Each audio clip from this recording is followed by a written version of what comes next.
আমার ওই যে আর আমার ফোনে চার্জ নাই, যার কারণে আমার ফোনে যে চার্জটা আছে ওতে ভিডিও কল হবে না, অডিও কল হবে।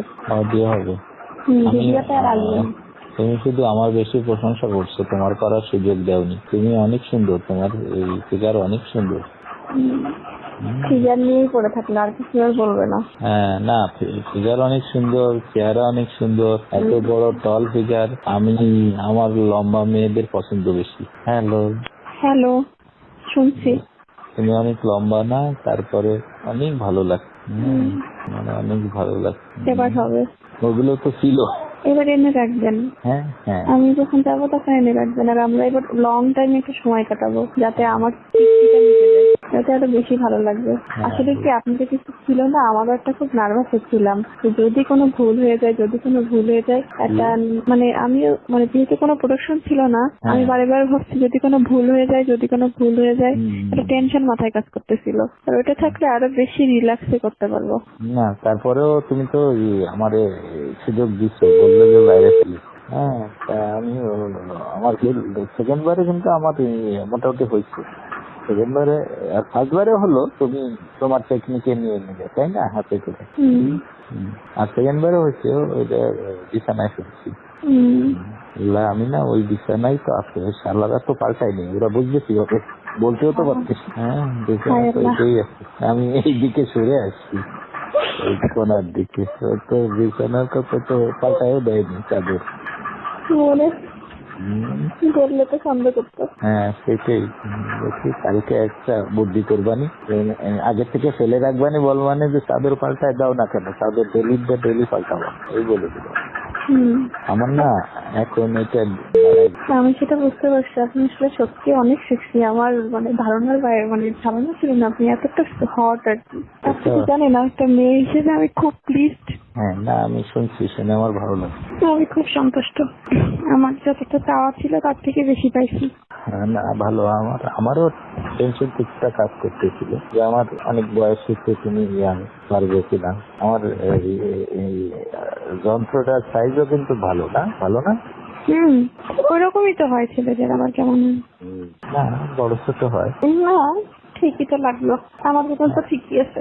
হ্যাঁ, না আমি ভাবছি এরপরে তোমার ঘাড়ে তোমার পা দিয়ে আমাকে ধরতে দেরি আর আমার কাছে যাইতে দেরি হয়নি, আমার এতটা কারেন্টের মতো আমি চলে গেছি আজকে।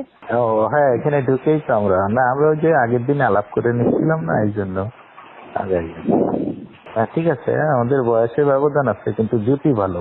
আমার তো মনে হলো না যে কোনো ব্যবধান আছে, জুটিটা ভালো। হ্যাঁ, কোনো ব্যবধান বলে মনে হলো না। আপনি যে সেক্সি, ও অনেক। আমি আপনাকে, আমার এখনো মনে হচ্ছে যে কেমন একটা যেন হচ্ছে আমার সমস্ত শরীরের মধ্যে। অনেক মজা, মানে এত মজা, তা কি বলবো, মানে অনেক সুপুরুষ একদম। যা ছিল তার থেকে আমার বেশি ধারণা হইতো। যখন তোমার ফ্রি দিন হবে না, ফ্রি হবে তখন তোমার ওটা আমি ভোরে দিয়ে দেবো। তারপরে দরকার নেই রিস্ক নেওয়ার। না, ফ্রি দিনে ভোরে ফেলবো একেবারে। আমার আসলে কখন কোন সময় হচ্ছে তো, মানে আমার ডেট অনুযায়ী হচ্ছে না, এই জন্য একটু সমস্যা ঝামেলা লেগে গেছে। ঠিক আছে, জীবনের ঝুঁকি যেখানে ওখানে আমি ওগুলো নিয়ে আনায় রাখবো। আর যেই কয়দিন অন্তত থাকছেন সেই কয়দিন আমি বেশি যাবো। আচ্ছা, আমাদের নাই হস করে থাকলো না এটা, কিন্তু আমাদের কি একটা কথাবার্তা হবে না? হ্যাঁ হবে। কেমন আছি, কি করছি, খাইছি কিনা, এমন তো কথা বলতেই পারি, তাই না? আমাকে ভুলে যাবেন না তো? স্বার্থপরের মতো বলে আমার খুব ইচ্ছে তোমার গর্বে আমার একটা বাচ্চা, তাহলে আমি খুব খুশি হব। কারণ কি জানো? কেন? তোমার হাইট ভালো তো, যদি একটা ছেলে হয় সে প্রায় 6 ফিটের কাছে হবে, তারপরে ওরে ভালো পড়াশোনা করালে ভালো হবে না বলো? আর আমি তোমার পাশে লজিস্টিক সাপোর্ট থাকলে তোমার বাচ্চা তো ভালো বড় অনেক সুন্দর হবে, এটা দেখায় সব কিছুতেই তোমার ভালো হবে। আমারও তোমার দিয়ে অনেক ভালো হবে। তোমার নাও না একটা বাচ্চা। আমার তো এখনো তো আমি শারীরিকভাবে সুস্থ হতে একটা বছর সময় লাগবে। আগামী তুমি যখন হও তখন আমি তোমার হুমকির মধ্যে ফেলবো কেন? আমার বাচ্চার মা হয়ে যদি তোমারই বাচ্চা তার জন্য তুমি অসুস্থ হও, তাহলে বাচ্চা অসুস্থ থাকতে হবে, মারও তো সুস্থ থাকতে হবে। এখন যেমন তুমি যখন আমার বাচ্চার মা হবা তখন তো বউ আর তোমার ভিতর পার্থক্য কি বলো? তোমার পর আমার অনেক মায়া থাকবে না? আমার আপনার সাথে অনেক মায়া জন্মায় গেছে, আমি বোঝাতে পারছি কিনা জানি না। আমি তো একটা মেয়ে, আমার কিন্তু এটা মানে একটা বারের জন্য আমার দ্বিতীয়বার ভাবতে হচ্ছে না যে আমি নিব না। আমি 1 সেকেন্ডে ভাবতে পারতেছি যে আমি নিব, আমি প্রস্তুত। আমার কাছে আপনার স্মৃতিটা সারা জীবন থাকবে। আমি আপনাকে সত্যি অনেক ভালোবেসে ফেলছি।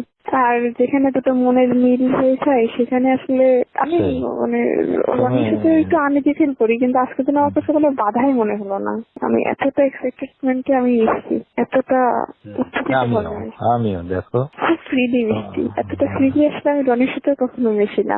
না তাই আমিও আমি না খুব চিৎকার করি, আমার কিন্তু আপনার বাসায় যে আমি চিৎকার করতে পারি নাই। করো, সেটা আসলে ওই আগ্রহ বাড়ে।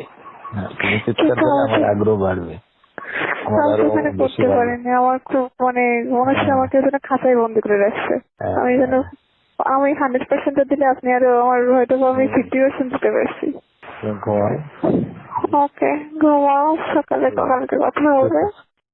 Thank you. ওকে, আল্লাহ হাফেজ।